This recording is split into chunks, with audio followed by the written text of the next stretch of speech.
Essa literatura de hoje, eu posso dizer que dentro de um processo terapêutico, ela é uma das mais importantes. Porque fala sobre defeitos de caráter. Aqui diz assim que nós não somos impotentes perante somente a dicção, mas sim perante os nossos defeitos de caráter. E fala assim, que é muito difícil de nos libertar dele uma vez que a gente está pronto. E por que é difícil? De repente o cara fala, eu sou manipulador, eu sou mentiroso, eu sou autossuficiente, eu sou grandioso, eu sou preguiçoso. Por que é difícil de eu me livrar de um defeito de caráter? Tais como esses, ou de vários, porque eles me beneficiam. Aqueles que não me beneficiam, é muito mais fácil de eu abrir mão. Você tem na tua mão um punhado de bala. Você tem a Sete Belo, que você gosta pra caramba. Você tem a Frigels, que é dura, não é legal de morder. Você tem a bala de menta, que também não tem graça. Aí chega um amigo seu que te pede uma bala. Qual que você vai dar? A que você menos gosta. Você não vai dar a Sete Belo que você mais gosta. Então é muito mais fácil eu me livrar daquilo que eu não gosto. Porque aquilo que eu gosto me beneficia. Veja bem, o sétimo passo não diz para nos livrarmos de nossos defeitos de caráter, e sim para pedirmos para nosso poder superior que nos livre deles. O foco das nossas orações diárias começa a mudar, admitindo a nossa incapacidade de nos tornarmos perfeitos. Rogamos ao nosso poder superior que faça por nós o que não podemos fazer sozinho. Então, primeiramente, a gente tem que entender o quê? Que eu, por mim mesmo, eu não consigo me livrar do defeito de caráter. É Deus quem vai livrar. É Deus quem vai fazer com que eu seja menos mentiroso, que eu seja menos grandioso, menos autossuficiente, menos manipulador, menos autopiedoso. E eu vou me tornando cada dia menos. Não existe varinha de pirim-pim-pim. Tum! Nossa, eu não sou nada mentiroso. Eu vou me tornando cada dia menos aquele defeito de caráter. Podemos não sentir um alívio imediato e total de nossos defeitos, mas muitas vezes experimentamos uma mudança sutil em nossa percepção de nós mesmos e dos outros. É onde entra a empatia. Por quê? Veja bem, com a visão do sétimo passo, começamos a enxergar quem está à nossa volta de uma maneira menos crítica. Porque é muito mais fácil eu olhar para o companheiro sem empatia nenhuma e julgar, pontuar, condenar, porque eu olho os defeitos dele. A partir do momento que eu entro num processo de sétimo passo, eu começo a olhar para o cara e analisar com empatia, me pôr no lugar do outro. Por que tais defeitos? E como que ele paga o preço em decorrência dos defeitos? E eu começo a ver aquilo como espelho.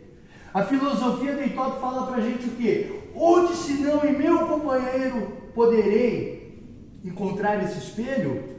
Aqui juntos posso finalmente conhecer-me por inteiro. Não como o gigante que sonho ser, nem tampouco como o anão de meus temores, mas como alguém parte de um todo compartilhando seus propósitos. Nesse solo poderei criar raízes e crescer, não mais isolado como na morte, mas sim vivo para mim e para os outros. E aí entra um processo de empatia. E eu vou falar uma coisa, muitas vezes acontece de eu olhar para um companheiro e ver o defeito dele, um defeito de caráter, e eu não aceito, eu fico bravo com aquelas atitudes de tal companheiro, porque primeiro, eu não estou olhando com empatia, eu estou olhando com um senso crítico. E justamente aquele defeito que o cara tem, eu tenho um mesmo defeito. E por isso que eu fico mal. É por isso que eu fico mal. Quando você se deparar com um companheiro tendo alguma atitude que te deixa mal e você entender que aquilo é um defeito de caráter, analisa você mesmo se você não tem a mesma conduta. Porque aquilo me irrita também. E eu não faço nada para mudar. Eu preciso mudar. Agora tem um segredinho nos defeitos de caráter. Não adianta o cara parar de usar droga e continuar agindo movido pelo defeito de caráter. É uma questão de tempo, ele vai voltar a usar. Sabe por quê? Porque uma hora eu começo a ser desonesto com um monte de coisa. O cara vê, por exemplo, o maço de cigarro do cara marcando, vai lá, pega uns 2 cigarros do maço. Eu vejo em cima de casa ali 5, 10 reais, mas de ninguém está aqui em cima, eu ponho no bolso. Eu vou tendo uma sucessão de atitudes desonestas, que isso vai me gerar um desconforto de caramba, como eu estou sendo desonesto, estou me sentindo mal. E a pessoa se sente mal. Eu passo a ser mentiroso novamente, contar mentira, mentira, mentira, mentira. Eu vou me sentir mal. Então, a sucessão, o conjunto, o acúmulo de defeitos de caráter fazem com que a pessoa volte para o uso. Então, não adianta eu parar de usar droga, não adianta eu parar de beber, porque senão eu só tampei a garrafa e apaguei o baseado. Eu continuo agindo pelos comportamentos. Eu paro de usar droga, mas eu utilizo a droga do comportamento. Eu tenho que mudar esses comportamentos. E como que eu mudo? Pedindo para Deus, humildemente, que removesse esses defeitos de caráter. É Deus que remove. Agora, já que são defeitos que me beneficiam, é difícil eu abrir mão deles. Então o que acontece? Eu tenho que me prontificar para que sejam removidos. Eu tenho que me desarmar. Porque o perfil do dependente químico ou do alcoólico é o quê? Diante da grandiosidade e da autossuficiência, a hora que a família vem, ou qualquer pessoa conhece a história e vem para dar uma ajuda, falar alguma coisa, dar um conselho, chamar atenção, puxão de orelha, qual que é a atitude? Já não é sair esbravejando? Sair pé da vida? Aqui, para, aqui, não sei o quê, blá, blá, blá, blá, blá. E a pessoa só vem numa boa trocar uma ideia. Pô, o que está acontecendo com você? Por que você está agindo dessa maneira? Pô, levanta, vamos fazer alguma coisa, vamos trabalhar. Você não vai na sala hoje? Hoje tem reunião na igreja, você não vai na igreja? E aí já começa a bater o pé e sair. Por que esse ataque? Porque ele primeiro está falando uma realidade. Agora a primeira atitude é esse ataque. Então eu tenho que me desarmar. Eu não posso atacar. Sabe, você tirar o colete, a prova de bala, aquele monte de granada que tem no seu cinto, tirar o fuzil do ombro, saca? Tirar a faca da cintura, se desarma. Primeira coisa que tem que ser feita. Sexto passo, prontificamos-nos inteiramente a deixar que Deus remova todos esses defeitos. E como é que eu me prontifico? Me desarmando. Eu tenho que virar e falar, pai, tô aqui, ó. Do meu jeito não deu certo. Muda essa história. Faz do teu jeito. Tira de mim todo esse monte de coisa que só faz eu perder, sofrer, chorar. Tira de mim tudo isso que aos meus olhos é bom. E de bom não tem nada. Muitas vezes a pessoa está tão cega que ela entende que a autossuficiência dela faz bem. Muitas vezes a pessoa entende que a arrogância, a soberba, a prepotência dela faz bem, que é mentira, a manipulação, a preguiça. E não faz bem coisa nenhuma. Então eu tenho que me prontificar para que Deus remova esses defeitos. Eu tenho que me desarmar. Estou aqui, que nem Samuel. Samuel! Deus falava, e ele falava o quê? Eis-me aqui. Está de prontidão para que Deus remova os defeitos. Veja bem o que fala ainda aqui. Quanto mais nos lutamos para nos livrar de um defeito específico, mais forte ele se torna. É de fato uma atitude de humildade, perceber que não somos impotentes perante a adicção, mas também perante os nossos defeitos de caráter. Você tem que entender que você não necessita, você não está aqui para parar de usar droga. Você não está aqui para parar de beber. Parar você já parou. Parar você parou um monte de vezes. Parar é fácil. O que a gente tem que aprender é como não voltar ao uso. Aprendendo a lidar com sentimentos, com emoções, com situações, criando habilidade para lidar com isso tudo, tendo removido os meus defeitos de caráter, porque eu por mim mesmo eu não tenho força para fazer isso. É Deus que opera, é Deus que efetua, é Deus que muda. Muitas vezes defeitos nada agressivos, mas veja bem, autopiedade. Poxa, fico pelos cantos, ninguém me ajuda, não é do meu jeito. Ou então um outro chamado autocomiseração. O que é autocomiseração? É eu promover uma situação fazendo com que o outro tenha dó de mim. Está errado. Defeito de caráter tem que ser removido. E aí, como é que eu faço para analisar meus defeitos de caráter? O 10º passo. O 10º passo todo dia. Chega no final do dia, analisa o teu dia. Analisa, faz o seu inventário. Aonde que você cresceu, aonde que você agiu na desonestidade, aonde que você poderia ter mentido e não mentiu, assumiu. É assim que acontece. Terapeuta nenhum traz a cura. Médico, terapeuta, enfermeiro, psicólogo, remédio, não. O que existe é um caminho. O que é passado é a orientação.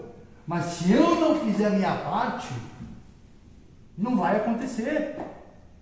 Se você parar para ver, dentro da palavra de Deus, Jesus Cristo falava o que para os doentes? O que queres que eu te faça? O que queres? O que você quer? Quero ser limpo. Eu quero andar. Eu quero enxergar. Curar minha lepra. Então eles pediam. Muitos, vendo Jesus passando, falavam: Mestre, filho de Davi, tem compaixão de mim. Ou seja, existe um pedir. Se você não fizer o seu devocional, ou seja, a tua oração, a tua reza, a tua meditação, da maneira como você compreende, e pedir para Deus mudar, não vai acontecer. Deus sabe de tudo. Tudo. Mas Ele quer que você fale. Ele quer que você verbalize. Ele quer que você peça. É isso que acontece. Você quer se livrar de defeito de caráter? Então, bota o teu joelho no pó. Busca Deus, peça para Ele. Pai, me livra da minha manipulação. Pai, me livra de tal coisa. Pai, remove de mim. Faz de mim um vaso novo. Dá-me um coração puro, dá-me um espírito reto. Você tem que falar, você tem que confessar, você tem que pedir. Ele tem poder para chegar e plim, fazer uma mágica, um milagre, né? Não é mágica, é milagre. Ele tem. Mas até que ponto Ele quer que você peça? Humildemente pedimos a Ele que removesse. Então, por que humildemente? Porque existe um reconhecimento que eu sozinho não consigo e que existe. Existem tais efeitos. Isso é a humildade. E aí entra o quê? A ação. Eu creio que Ele pode mover? Eu creio.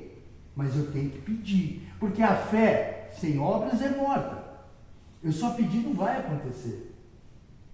Porque eu vou falar uma coisa para vocês. Defeito de caráter, a gente fala muito do que? Manipulação, mentira, preguiça, soberba, arrogância, orgulho, avareza.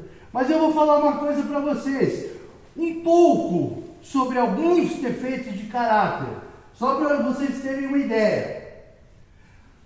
Acusador, arrogante, amedrontado, antipático, ansioso, autopiedoso, autodestrutivo, depressivo, desconfiado, egoísta, exagerado, estúpido, enganador, egocêntrico, embalista, exigente, fora da realidade, procrastinador, prepotente, preguiçoso, raivoso, rebelde, resistente, rígido, crítico, teimoso, tímido, vulgar, barulhento, ciumento, cínico, chantagista, curioso, desprezador, autossuficiente, mascarado, mesquinho, melindroso, manhoso, malandro, metido, odioso, orgulhoso, hipócrita, guloso, grandioso, imaturo, impaciente, invejoso, inconstante, ignorante, intolerante, intrigueiro, irônico, indisciplinado, irresponsável, justificador, lamentador, desbocado, conversador, controlador, debochado, ladrão, mentiroso, luxuoso, maldoso, maledicente, mal educado, manipulador, julgador.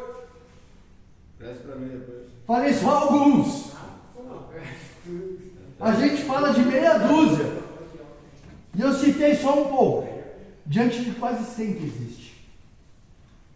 defeito de caráter. Então, olha a importância, olha o quanto o defeito de caráter, ele interfere nas nossas vidas, ele impede da gente crescer. Porque perfeito, ninguém é. O Marcão não é, vocês não são. Mas a gente tem que caminhar rumo a esse aperfeiçoamento.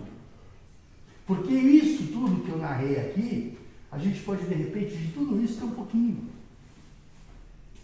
Alguns, outros muito. Isso impede da gente crescer como pessoa. E o que faz eu ir para o uso? Eu não me sentir bem como pessoa. Então eu necessito crescer. Veja só o que fala para a gente aqui, dentro do guia.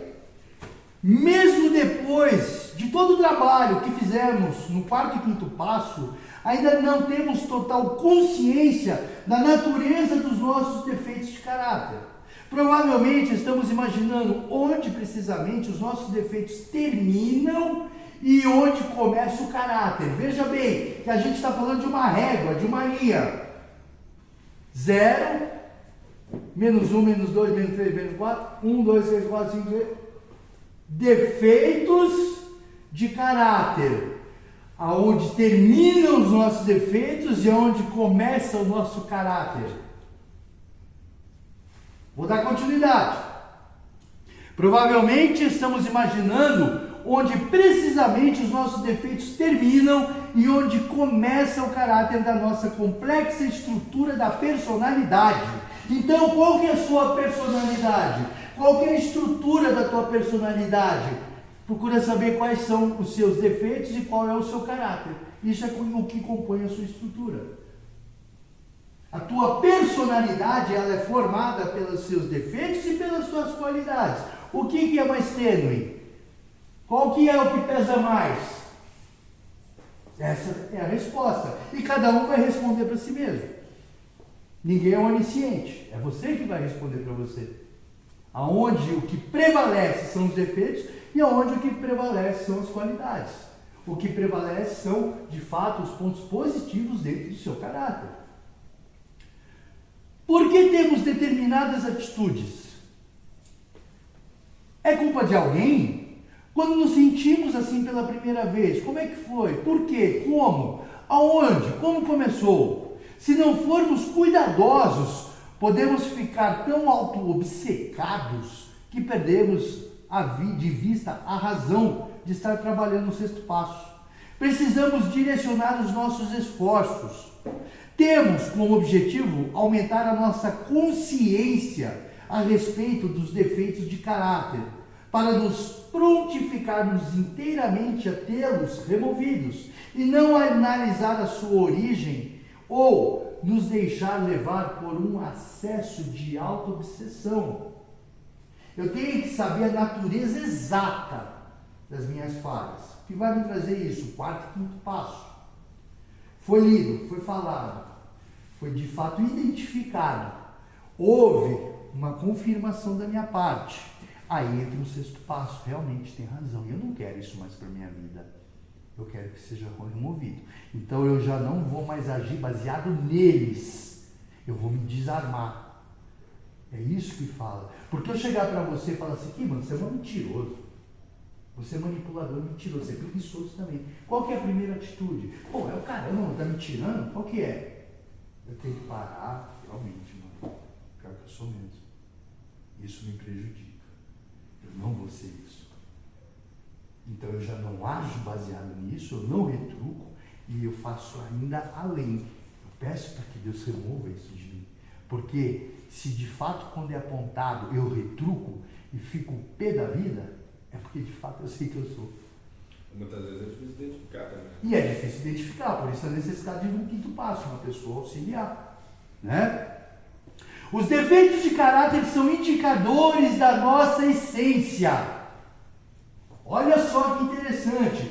Os defeitos de caráter são os indicadores da nossa essência. Provavelmente descobriremos que a nossa essência é igual a de qualquer outra pessoa. Temos necessidades e tentamos satisfazê-las. Por exemplo, precisamos de amor. Os nossos defeitos entram em ação da maneira pela qual buscamos amor. Se mentimos, enganamos ou prejudicamos os outros e nos degradamos para conseguir amor, estamos agindo movidos por nossas falhas. Eu preciso de amor. Aí o que eu faço? Eu minto, eu engano, eu manipulo para ter amor. Está errado. Como é que eu tenho amor? Amando e não trapaceando.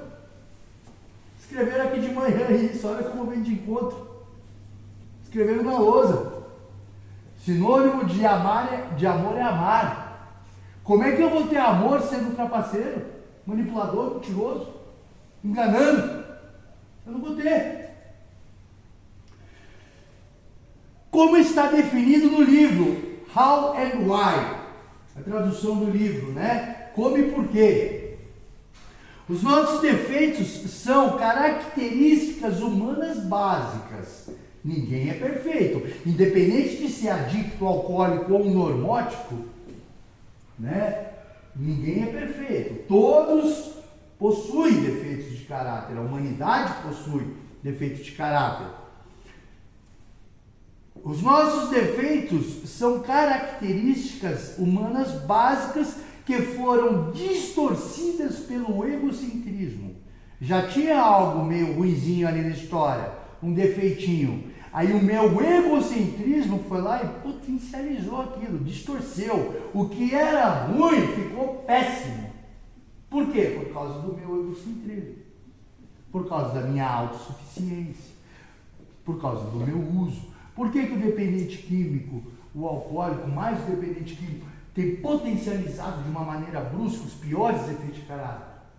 Porque o uso, o que a pessoa tem que fazer para se manter no uso ou para se isentar de problemas decorrentes do uso, potencializa todo o defeito de caráter. Distorce ainda mais. Com a ajuda do nosso padrinho ou madrinha, precisamos listar cada um de nossos defeitos. Descreva a maneira pela qual agimos motivados por eles.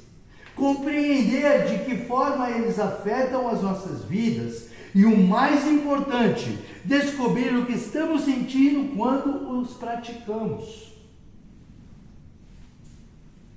Imaginar como seria a vida sem cada um desses defeitos nos ajudará a entender que podemos viver sem eles. Você tentar visualizar a tua vida sem a mentira, como é que vai ser? Como é que vai ser a tua vida sem a preguiça, sem manipulação, sem grandiosidade, sem ironia? Como é que vai ser minha vida? Nossa, vai ser legal. Isso me incentiva a buscar a remoção deles. É isso que está falando. Alguns de nós tomam medidas práticas, descobrindo qual seria o princípio espiritual oposto a cada um desses defeitos de caráter. Princípio espiritual, tem um monte. Pega o guia introdutório lá e vê princípios espirituais. No final de cada passo tem lá princípios espirituais. Tem um monte de princípio espiritual. Qual que é o oposto de cada defeito de caráter? Ali vai falar. Ali vai trazer respostas. E essa é a essência da recuperação. Se parar de beber, parar de usar droga e não mudar o jeito de viver, o modo de pensar, de sentir, de agir, não tiver dia a dia a remoção desses defeitos, de nada vai adiantar. Na verdade, ele é tão maravilhoso, né, que não é nem para você paralisar, né, para você se tornar uma pessoa melhor, né? Acho que toda pessoa, né, devia de fato. Usando droga ou não. E não somente, se for ver, até mesmo diante da palavra de Deus. NA e a Bíblia não fala para você não use droga, não fale para você não beba. Fale, seja uma pessoa melhor, se livre do que não presta. O não usar vai ser consequência disso. É o aperfeiçoamento do seu eu, do seu ser. É isso que acontece. É o aperfeiçoamento do seu ser, de quem você é. o não usar vai ser uma consequência de algo bom que está acontecendo na tua vida. E vai ser algo tão bom que você vai falar, caramba, eu não quero mais voltar a usar, eu quero melhorar cada vez mais. O cara que inventou a frase, se melhorar estraga, se melhorar, melhora. E que melhore cada dia mais. Aí fora dizem que pau que nasce torto nunca se endireita. Mas o carpinteiro de Nazaré endireita. Qualquer pau torto. Amém, rapaziada? Amém. Podemos dar uma salva de palmas?